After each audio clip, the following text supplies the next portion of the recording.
Good morning बच्चों। तो एक बार फिर स्वागत है आपका फिजिक्स की ऑनलाइन क्लासेस में। तो बच्चों चैप्टर नंबर 3 हमारा चल रहा है और लास्ट हमने कुछ बेसिक कंसेप्ट हमने पढ़े थे।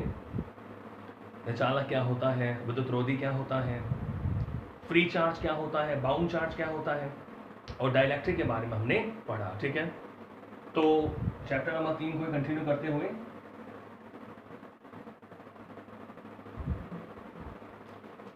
तो जो डाइलेक्ट्रिक हमने पढ़ा था परावैद्युत,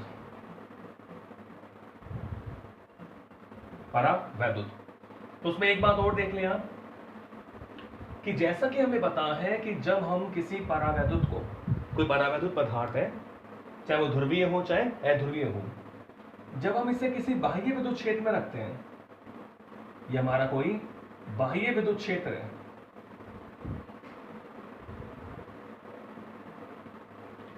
जब हम किसी परावैद्युत को बाह्य विद्युत क्षेत्र में रखते हैं तो हमें पता है डाइपोल मोमेंट बन जाते हैं, यानी उस पदार्थ में द्विध्रुव आघूर्ण प्रेरित हो जाता है, ऐसे बोल सकते हैं। क्योंकि हमें पता है अगर विद्युत क्षेत्र नहीं हो, विद्युत क्षेत्र की अनुपस्थिति में, ई की अनुपस्थिति में आपको पता है कि चाहे वो पोलर डाइलेक्ट्रिक हो चाहे नॉन पोलर डाइलेक्ट्रिक हो, चाहे ध्रुवीय परावैद्युत हो चाहे ध्रुवीय परावैद्युत हो, नेट डाइपोल मोमेंट यानी द्विध्रुव आघूर्ण क्या होता है, जीरो।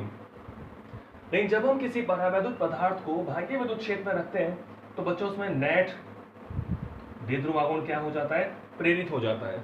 ठीक है, यानी ये अब जीरो के इक्वल नहीं है। तो यहां एक क्वांटिटी, एक भौतिक राशि हम डिफाइन करें,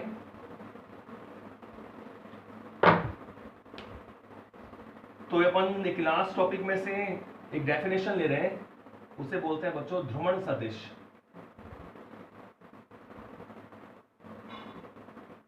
ध्रुवण सदिश, पोलराइजेशन वेक्टर।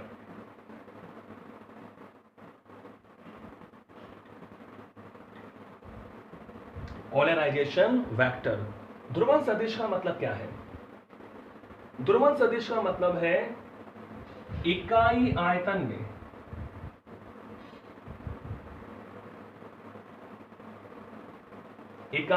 में प्रेरित द्विध्रुव आघूर्ण, ये इसका मतलब है बच्चों। Per unit volume, dipole moment, induced dipole moment per unit volume is called polarization vector. किसी पदार्थ के इकाई आयतन में प्रेरित द्विध्रुव आघूर्ण को ही हम क्या कहते हैं, ध्रुवण सदिश कहते हैं। क्लियर है? सपोज करो V आयतन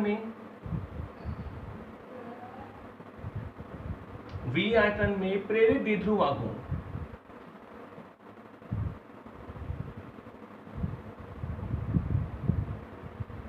पूरे पदार्थ का वॉल्यूम हम कितना ले रहे हैं, V। तो टोटल आयतन में जो द्विध्रुव आघूर्ण प्रेरित हुआ उसे हमने क्या बोल दिया, P।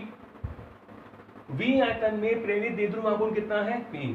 इसलिए बच्चों बताओ इकाई आयतन में जो द्विध्रुव आघूर्ण होगा वो क्या होगा, P upon V।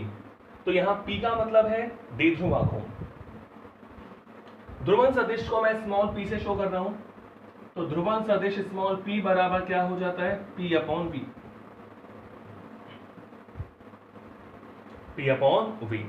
Clear? Small p की वैल्यू हमारे पास आ गई P अपॉन V। इकाई आयतन में द्विध्रुव आघूर्ण के मान को ही क्या बोलते हैं, ध्रुवण सदिश बोलते हैं, ध्रुवण सदिश। ठीक है, तो ये वेक्टर हो गया क्योंकि ये वेक्टर होता है। तो ये स्मॉल p क्या है, ध्रुवण सदिश। और ये कैपिटल P मेरे पास क्या है, द्विध्रुव आघूर्ण जो इंड्यूस हुआ है, प्रेरित द्विध्रुव आघूर्ण। बच्चों ये कैपिटल V क्या है, वॉल्यूम है, आयतन है। तो इकाई आयतन में जो द्विध्रुव आघूर्ण होता है उसी को बोलते हैं ध्रुवण सदिश small p is equal to capital P upon capital V। Clear है? आपको पता है द्विध्रुव आघूर्ण का यूनिट क्या होता है, आपको पता है P बराबर क्या होता है, Q इंटू 2a, यानी आवेश हो गया कूलाम और दूरी क्या हो गई बच्चों, मीटर। तो द्विध्रुव आघूर्ण का मात्रक हो गया कूलाम इंटू मीटर, और V यानी वॉल्यूम आयतन का मात्रक क्या होता है मीटर क्यूब।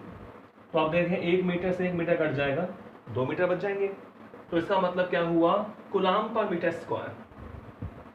ध्रुवण सदिश E का जो मात्रक बना वो क्या बना कूलाम पर मीटर स्क्वायर, कूलाम पर मीटर स्क्वायर। क्लियर है?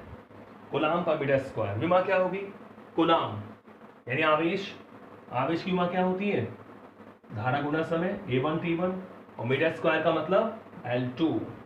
क्लियर है? तो इसकी विमा क्या बन गई M0 L-2 T1 और A1। ये इसकी क्या हो गई बच्चों विमा, क्या हो गई विमा। ठीक है? M0 L-2 T1 A1। Clear है?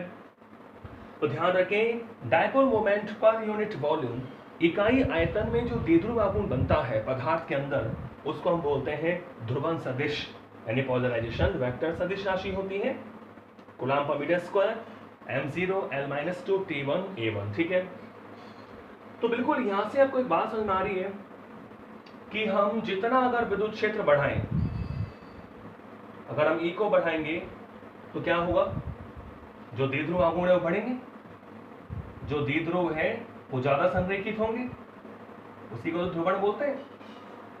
द्विध्रुव संरेखित होते हैं यानी इकाई आयतन में द्विध्रुव आघूर्ण ज्यादा बनेगा। तो कहने का मतलब हम यहां एक राशि और डिफाइन करें,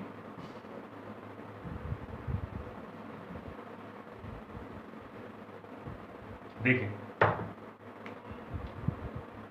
कि भाई जो ध्रुवण सदिश होता है जितना ज्यादा विद्युत क्षेत्र लगाओगे उतना ज्यादा ध्रुवण होगा। ध्रुवण सदिश जो होता है वो विद्युत क्षेत्र के समानुपाती होता है। ध्रुवण सदिश विद्युत क्षेत्र के कैसा होता है समानुपाती होता है। क्लियर है? इसका मतलब P is proportional to E, P is proportional to E। जितना ज्यादा फील्ड होगा उतना ही ज्यादा पोलराइजेशन होगा, जितना ज्यादा विद्युत क्षेत्र होगा उतना ही इकाई आयतन में द्विध्रुव आघूर्ण बढ़ेगा। तो P समानुपाती। बच्चों यहां एक राशि हम डिफाइन कर रहे हैं P इज इक्वल टू, इसको बोलते हैं काई E। क्या बोलेंगे बच्चों काई E बोलते हैं। P इज इक्वल टू क्या होता है काई E। तो एक बार ध्यान दें यहां पर इक्वेशन नंबर फर्स्ट। तो यहां जो बच्चों काई है इसे बोलते हैं विद्युत प्रवृत्ति। क्या बोलते हैं इसको काई, क्या बोलेंगे काई CHI।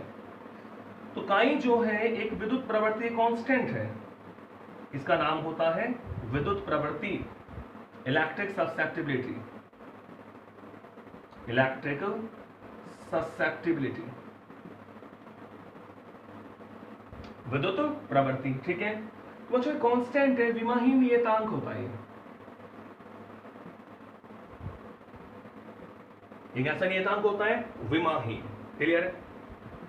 ये कैसा नियतांक होता है बच्चों विमाहीन नियतांक होता है। तो ज्यादातर बुक्स में इसी तरह दिया हुआ है कि P इज इक्वल टू काई E। तो थोड़ा अपन इसको चर्चा करने इसकी एक बार ध्यान दे लें कि यहां से काई हमारा विमाहीन आता है कि नहीं आता। सभी बुक्स में ज्यादातर आपको यही मिलेगा P इज इक्वल टू काई E, लिखवा भी यही देते हैं कि P इज इक्वल टू काई E। तो अगर इसकी अपन जांच करें देखो समीकरण 1 से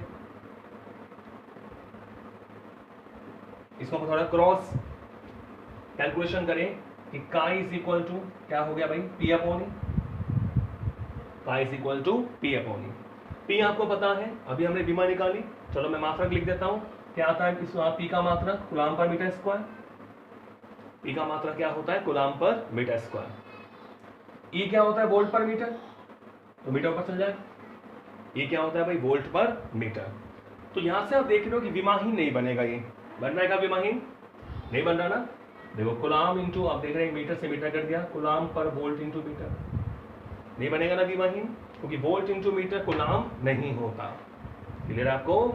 वोल्ट इंटू मीटर कूलाम नहीं होता तो ये विमाहीन नहीं बनेगा। इसकी कुछ ना कुछ क्या आएगी डायमेंशन आएगी। क्लियर है? तो इससे आप थोड़ा सही करेंगे संशोधन करेंगे P इज इक्वल टू काई, अब पढ़ोगे आगे क्लासों में, बड़ी बुक्स में आप पढ़ोगे, बड़ी क्लासों में पढ़ोगे, हायर क्लासों में, तो यहाँ P इज इक्वल टू आता है एप्सिलॉन नॉट काई ई, ठीक है। तो P इज इक्वल टू आप ऐसे याद रखेंगे एप्सिलॉन नॉट काई ई। हो सकता है कुछ बुक्स में P इज इक्वल टू काई ई दे रखा हो, लेकिन जो सही मान है वो क्या है, P is equal to epsilon naught chi E. और एप्सिलॉन नॉट क्या है, निर्वात की विद्युतशीलता, निर्वात की विद्युतशीलता है।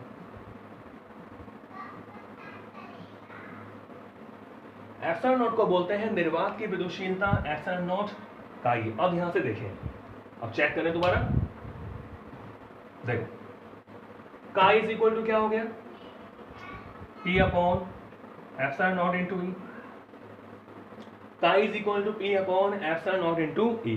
तो इसे हम सॉल्व करें, देखो P वही कूलम्ब पर मीटर स्क्वायर, ठीक है, इनटू एप्सिलॉन नॉट निर्वात की विद्युतशीलता, आपको ध्यान होगा क्या होता है, coulomb square per Newton into metre square, ठीक है। तो क्या आपको पता है K इज इक्वल टू क्या होता है, 1/4 पाई एप्सिलॉन नॉट। तो K की यूनिट क्या होती है, न्यूटन मीटर स्क्वायर पर कूलम्ब स्क्वायर, ये होती है बच्चों K की यूनिट। तो यहां से आप देख रहे हैं epsilon naught is equal to आ जाता है 1/4 पाई K, इसका उल्टा हो जाएगा K का, 4 पाई की तो कोई यूनिट नहीं होती, 1/K यानी coulomb square per newton metre square. और E हमारे पास क्या है, volt into metre, sorry volt per metre, विद्युत क्षेत्र वोल्ट पर मीटर, क्लियर है। तो इसे आप थोड़ा सॉल्व करें, देखो मीटर स्क्वायर से मीटर स्क्वायर कैंसिल हो गया,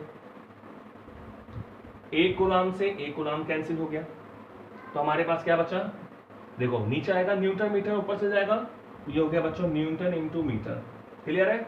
और नीचे क्या बचा, coulomb into volt, coulomb into volt. तो आपको पता है बच्चों न्यूटन इंटू मीटर क्या होता है, जूल, वर्क, बल गुणा विस्थापन, और कूलम्ब इंटू वोल्ट भी क्या होता है, जूल, क्योंकि आपको पता है कि विभव का मतलब होता है कार्य बटा आवेश। तो कार्य क्या हो गया, Q into V, W is equal to QV, Q यानी कूलम्ब, V यानी वोल्ट, तो कूलम्ब पर वोल्ट क्या हो गया, जूल। तो आप देख रहे हैं इसकी कोई डायमेंशन नहीं आई, M0 L0 T0, ठीक है। तो हमने इसे डायमेंशनल, हमने इसे करेक्ट करके देख लिया कि सही जो मान आएगा ध्रुवन सदिश का वो क्या आएगा, small p is equal to epsilon naught chi E, clear है, ठीक है। तो ध्यान रखें इसको, ध्रुवन सदिश। तो ध्रुवन सदिश का मतलब क्या होता है, इकाई आयतन में प्रेरित द्विध्रुव आघूर्ण। जब भी आप किसी परावैद्युत को बाह्य विद्युत क्षेत्र में रखते हो तो पदार्थ के अंदर द्विध्रुव बन जाते हैं, मतलब द्विध्रुव संरेखित हो जाते हैं, द्विध्रुव आघूर्ण प्रेरित हो जाता है। द्विध्रुव तो है ही पदार्थ के अंदर, लेकिन वो प्रेरित हो जाते हैं विद्युत क्षेत्र की दिशा में, ठीक है। तो ये हमने पढ़ लिया ध्रुवन सदिश, इकाई आयतन में प्रेरित द्विध्रुव आघूर्ण को क्या कहते हैं, ध्रुवन सदिश कहते हैं। और small p is proportional to E, ध्रुवन सदिश विद्युत क्षेत्र के कैसा होता है, समानुपाती होता है। नेक्स्ट, तो आज का हम टॉपिक लें, ये तो लास्ट वीडियो में से हमने लिया। आज का टॉपिक हमारे पास है चालक की धारिता।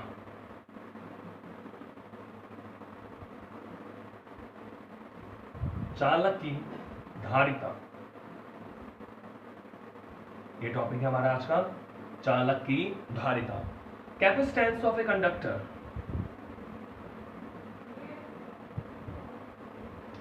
कैपेसिटेंस ऑफ ए कंडक्टर, चालक की धारिता, चालक की धारिता। तो बच्चों देखो, धारिता का मतलब होता है, जैसे दिया हुआ है कैपेसिटी, कैपेसिटेंस, तो धारिता तो हमें पता है। अगर आप एक जनरल वर्ड में लेके चले कि सर धारिता का मतलब होता है कैपेसिटी, ठीक है, कैपेसिटी। जैसे हम सबकी कैपेसिटी होती है, जैसे हमारे खाने की कैपेसिटी, ठीक है, हमारी एक्सरसाइज करने की कैपेसिटी, आप कितना चल सकते हो उसकी कैपेसिटी, आप कितना पढ़ सकते हो उसकी कैपेसिटी। तो सबकी कैपेसिटी क्या होती है, अलग अलग। ये क्षमता की बात कर रहे हैं कि कैपेसिटी कितनी है, आपका स्टैमिना कितना है। कैपेसिटी यानी क्षमता, शक्ति, सामर्थ्य है। तो चालक की धारिता से क्या मतलब है? तो चालक की धारिता से मतलब है कि कितना, अभी खाना तो क्या खाएगा, खाना आपका मोबाइल क्या खाता है, चार्ज ही तो खा रहा है, आप उसे चार्ज करते रहते हो, चार्जिंग चार्जिंग चार्जिंग।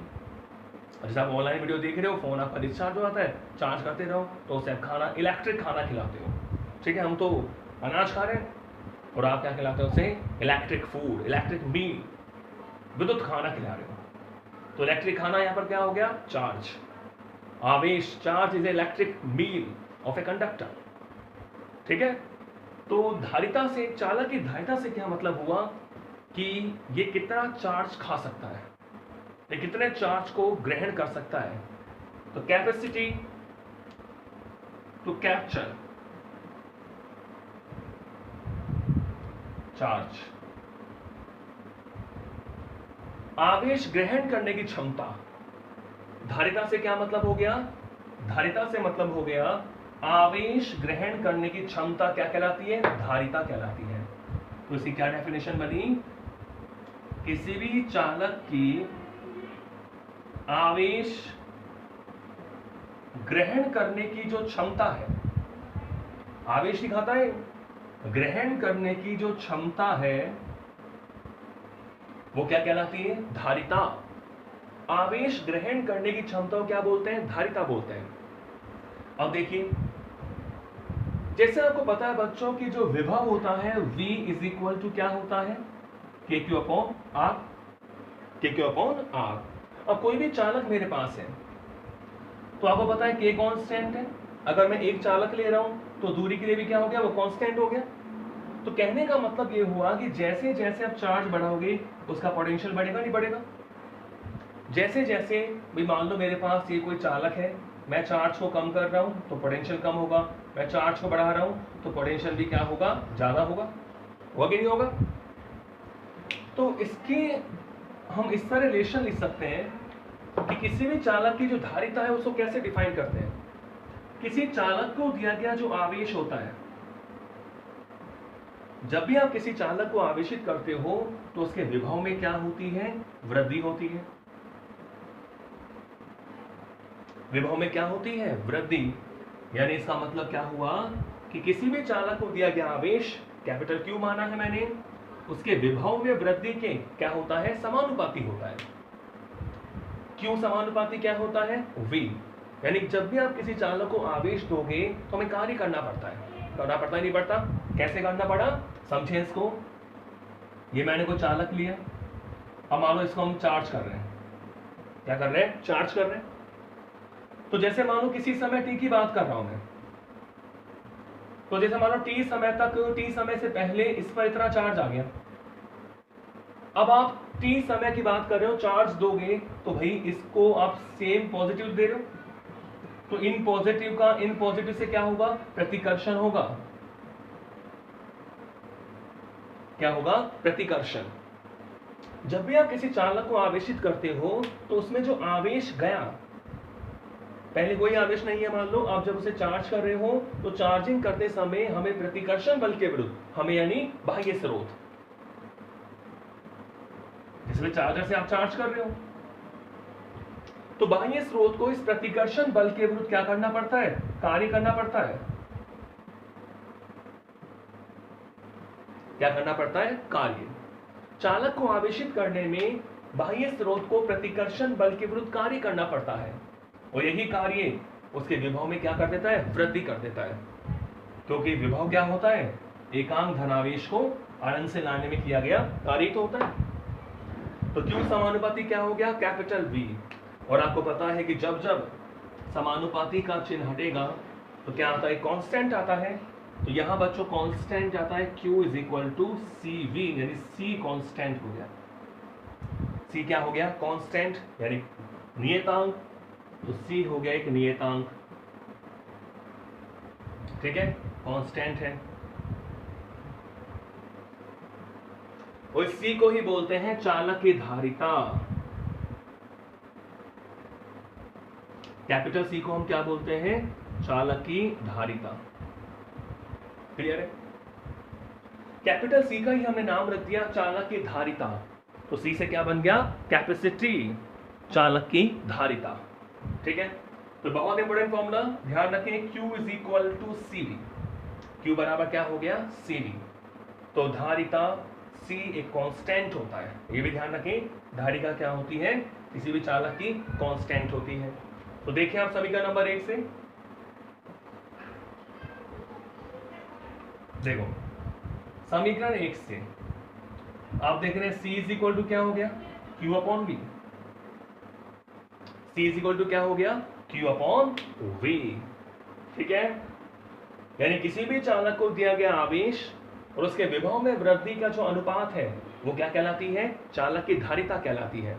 ठीक है, Q upon V, C is equal to Q upon V। अब चलो मैंने आपसे कहा इक्वेशन नंबर 2 में मान लूं, मैंने आपसे कहा सपोज करो मैंने Q को 2Q कर दिया, तो बताओ धारिता क्या होगी, C डैश अगर से मान लो तो। अगर मैंने किसी चालक का आवेश डबल कर दिया तो धारिता क्या होगी। तो अब ये मत सोचना कि सर Q को 2Q कर दिया तो धारिता 2C हो जाएगी, धारिता में कोई फर्क नहीं पड़ेगा, समझ गए ना। क्योंकि जितना आप Q बढ़ाओगे उसी अनुपात में क्या बढ़ जाएगा, V बढ़ जाएगा। तो Q समानुपाती क्या है, V। जितना आप Q में वृद्धि करोगे, जितना Q बढ़ाओगे उतना V में वृद्धि हो जाएगी, यानी Q अपॉन V हमेशा क्या रहेगा, कांस्टेंट रहेगा। Q अपॉन V हमेशा क्या रहेगा, कांस्टेंट। तो धारिता क्या होती है, कांस्टेंट होती है। तो इसका मतलब ये नहीं है कि अपन उससे बढ़ा नहीं सकते, बढ़ाने के लिए आपको इन दोनों में से किसी एक को कांस्टेंट करना पड़ेगा। क्लियर, या तो Q को कांस्टेंट करो या V को कांस्टेंट करो, ठीक है ना। उदाहरण के लिए अगर मैंने मान लो Q को कांस्टेंट कर दिया, Q को नियत कर दिया, तो अब धारिता कैसे बढ़ाओगे। अगर आप विभव में कमी कर दें, अब Q को तो कांस्टेंट कर दिया, तो क्या फॉर्मूला बना कि C proportional to 1 upon V। अगर आप V को कम कर दें तो C बढ़ जाएगा, V को कम कर दें तो C बढ़ जाएगा। तो विभव में कमी करके, इंपॉर्टेंट फैक्ट है, अगर आप आवेश को नियत रखें और विभव में कमी कर दें तो विभव में कमी करके धारिता को बढ़ाया जा सकता है। तो ध्यान रखें आप कि C जो है वो ना तो किस पे डिपेंड करती है, Q पे, और ना C किस पे डिपेंड करता है, V पे। ना तो C आवेश पर डिपेंड करती है, ना C V पर विभव में डिपेंड करता है, क्योंकि Q और V दोनों एक दूसरे कैसे होते हैं, समानुपाती। तो किसी भी चालक को दिए गए आवेश और विभव पर धारिता निर्भर नहीं करती है, क्योंकि इनका कांस्टेंट होता है, अनुपात है, वो होती है धारिता। ठीक है, तो C is equal to Q upon V। तो सब बच्चों मात्रक देखें, C का मात्रक। ठीक है, तो आप देख रहे हैं Q का मतलब कूलाम, V का मतलब वोल्ट, कूलाम पर वोल्ट, कूलाम पर वोल्ट। तो C का मात्रक हो गया कूलाम पर वोल्ट, और बच्चों इसी को बोलते हैं फैरड। क्या बोलते हैं, फैरड। कूलाम पर वोल्ट को बोलते हैं फैरड। ठीक है, फैराडे नहीं है, क्या है, फैरड। कूलाम पर वोल्ट क्या होता है, फैरड। इसका मतलब क्या हुआ कि एक फैरड की परिभाषा क्या बनेगी, एक फैरड इज इक्वल टू एक कूलाम बटा 1 वोल्ट। एक फैरड इज इक्वल टू क्या हो गया, एक कूलाम पर 1 वोल्ट। क्लियर है। इसका मतलब कि यदि किसी चालक को 1 कूलाम का आवेश देने पर, यदि किसी चालक को 1 कूलाम का आवेश देने पर उसके विभव में 1 वोल्ट की वृद्धि हो जाए, यदि किसी चालक को 1 कूलाम का आवेश देने पर उसके विभव में 1 वोल्ट की वृद्धि हो जाए, तो चालक की धारिता क्या होती है, 1 फैरड होती है। धारिता क्या होती है बच्चों, 1 फैरड। ठीक है, आगे देखें। इसका अगर मूल मात्रक निकालें, क्या निकालें, मूल मात्रक। कूलाम आपको पता है मूल मात्रक नहीं है, वोल्ट मूल मात्रक नहीं है। मूल मात्रक की बात करें, फंडामेंटल यूनिट निकालें, तो भी आप निकाल सकते हो बच्चों। देखें, देखो फैरड हो गया C अपॉन V, यानी कूलाम पर वोल्ट। देखिए कूलाम पर वोल्ट, इसको लेके चलूं मैं, कूलाम पर वोल्ट, ठीक है। कूलाम को क्या लिख सकते हैं, धारा गुणा समय। कूलाम का मतलब क्या हो गया, धारा गुणा समय, आवेश हो गया ना, यानी धारा का मात्रक लिख दे इसमें, यानी एम्पियर, समय का मात्रक क्या हो गया, सेकंड, ठीक है, एम्पियर इनटू सेकंड। वोल्ट क्या होता है, विभवांतर, कार्य बटा आवेश, कार्य मतलब जूल, और बच्चों आवेश कूलाम रहेगा, ऊपर चल जाएगा तो इसका क्या हो जाएगा, स्क्वायर, समझ गए भाई। कार्य का मतलब क्या होता है, यानी वोल्ट की बात मैं करूं, कार्य बटा आवेश, कार्य बटा आवेश, कार्य मतलब क्या हो गया, जूल, आवेश वही कूलाम, कूलाम का मतलब एम्पियर इनटू सेकंड, तो joule upon ampere into second, तो ऊपर चल जाएगा ना एम्पियर इनटू सेकंड। अब एम्पियर मूल मात्रक है, बिल्कुल है, धारा एक मूल राशि है, ऐसा यूनिट। सेकंड मूल मात्रक है, आप जूल को चेंज कर दो, तो जूल आप जानते हो, जूल क्या होता है, कार्य, ठीक है, यानी न्यूटन इनटू मीटर, तो इसको आप चेंज कर सकते हैं बच्चों, देखो एम्पियर सेकंड का square upon joule, newton into metre, newton क्या होता है, kilogram, F is equal to ma, तो kilogram metre per second square होता है, मीटर से गुणा करोगे तो क्या आएगा, kilogram metre square per second, ठीक है। जूल हो गया W, न्यूटन इनटू मीटर, और न्यूटन होता है kilogram metre per second square, into में क्या हो गया, मीटर, समझ गए हैं आप। तो अब इसे आप सॉल्व करें, देखो क्या बनेगा कि एम्पियर स्क्वायर, ये सेकंड स्क्वायर, एक सेकंड यहां से, second cube upon kilogram metre square, हो गया इसका मूल मात्रक, किलोग्राम मीटर एम्पियर सेकंड मूल मात्रक है, तो ampere square second cube upon kilogram metre square, तो आप याद रखना, आप ये निकाल सकते हो बस, ये सब कौन सा मात्रक हो गया, मूल मात्रक, क्या हो गया बच्चों, मूल मात्रक, ampere square second cube upon kilogram metre square, clear. आप तो ये ध्यान रखो, फैराड होता है कूलाम पर वोल्ट, तो यहां से विमा भी निकाल सकते हो, बताओ क्या होगी विमा, किलोग्राम ऊपर जाएगा m-1, मीटर स्क्वायर ऊपर जाएगा l-2, सेकंड 3 है तो T3, और a स्क्वायर का a स्क्वायर A2, तो धारिता की विमा हो गई m-1 l-2 T3 A2, ठीक है। धारिता की विमा क्या हो गई, m-1 l-2 T3 और A2, मूल मात्रा क्या हो गया, ampere square second cube upon kilogram metre square, मूल मात्रक है, तो इसकी क्या हो जाएगी, विमा, ठीक है। और देखें आगे,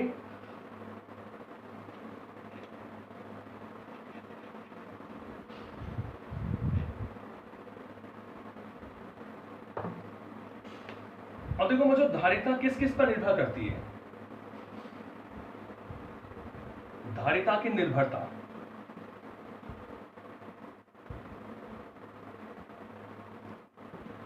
धारिता की निर्भरता, तो पहली बात हमने सीख ली कि जो धारिता है वो दिए गए आवेश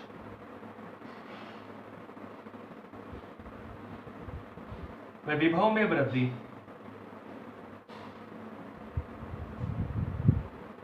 पर निर्भर नहीं करती,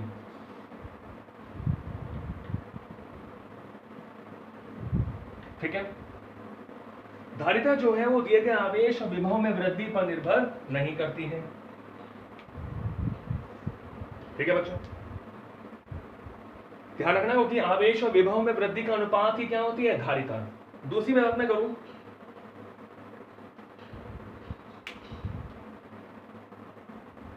देखिए चालक के क्षेत्रफल पर निर्भर करती है, क्षेत्रफल पर, किस पर डिपेंड करती है, चालक के क्षेत्रफल पर, यानी उसके आकार पर, चालक के क्षेत्रफल यानी क्या हो गया, उसका आकार, चालक के क्षेत्रफल पर, क्षेत्रफल कम होगा ज्यादा होगा, उस पर डिपेंड करती है धारिता। तीसरा देखो, चालक के क्षेत्रफल पर डिपेंड कर रही है। क्लियर है? माध्यम पे डिपेंड करती है। अगर आपने माध्यम बदल दिया आसपास का तो भी धारिता में परिवर्तन हो जाएगा। और कोई अन्य चालक आपने रख दिया, अन्य चालक की उपस्थिति पर भी निर्भर करती है।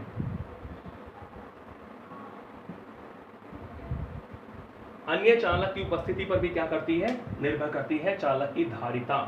तो ध्यान रखें, आवेश और विभव पर डिपेंड नहीं करती, चालक के क्षेत्रफल पर निर्भर करती है। ठीक है, क्षेत्रफल पर डिपेंड करेगी, माध्यम पर डिपेंड करेगी और अन्य चालक की उपस्थिति पर निर्भर करती है। ठीक है, अब देखिए किस प्रकार निर्भरता हमने पढ़ी।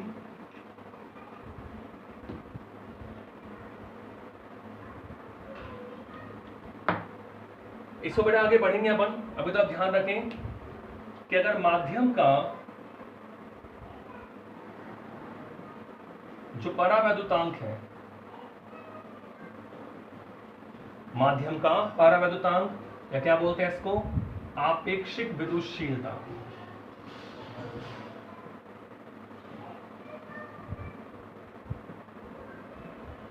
एप्सिलॉन आर पढ़ा हुआ है हमने।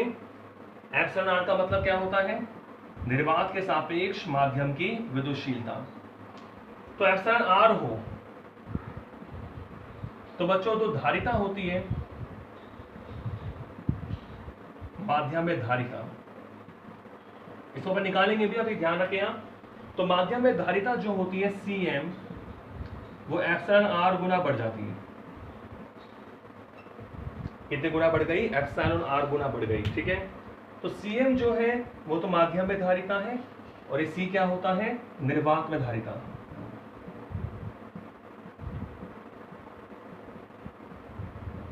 निर्वात में धारिता। तो धारिता का मान माध्यम की उपस्थिति पर उसके परावैद्युतांक के गुने के बराबर मान बढ़ जाता है। क्लियर? तो ये धारिता की बात है।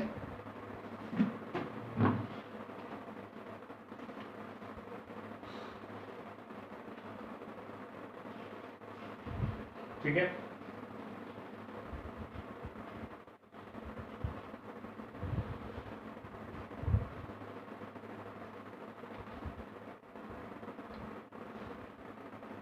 क्लियर है? तो एप्सिलॉन आर क्या होता है? निर्वात की एप्सिलॉन आर माध्यम का परावैद्युतांक होता है और सी क्या होती है? निर्वात की धारिता, निर्वात में धारिता, और Cm माध्यम में धारिता। तो ये हमारा टॉपिक हुआ आज का, कि चालक की धारिता। क्लियर? तो बच्चों आज के वीडियो में इतना ही। तो मिलते हैं एक नए इंटरेस्टिंग टॉपिक के साथ, कुछ न्यूमेरिकल के साथ नेक्स्ट वीडियो में। तो जब तक आप पढ़ते रहिए और अपने स्वास्थ्य का ध्यान रखिए। गुड